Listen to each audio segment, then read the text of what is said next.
So with creating our best, I think it started with the concept of self-awareness and me really getting to know myself at a deeper level. Because you come into this as an experienced leader, thinking you know yourself and feeling almost comfortable at times.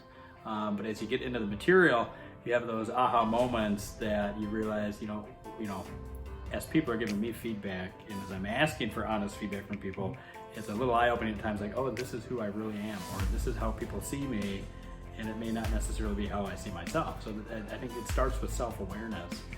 And then you go into shame and vulnerability and things that aren't easy, they're not comfortable, and that's probably why we push a lot of those things aside.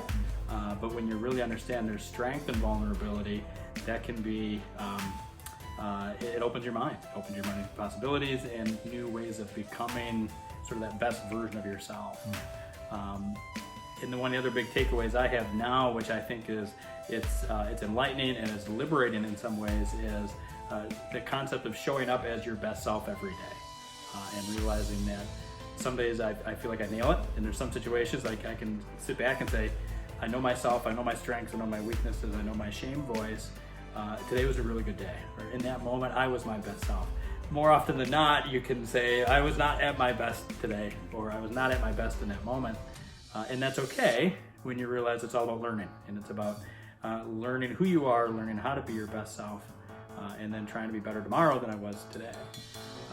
And then from there you get into the guiding principles, which is I know myself, I know my strengths, my weaknesses, and this is who I want to be, and these are the new principles, the new vision of how I'm going to show up. And then those guiding principles, and you can start out with one or two. Before you know it, you've got 6 pages of them. How I'm going to behave in the future, how I'm going to show up differently, so that I can live into my best.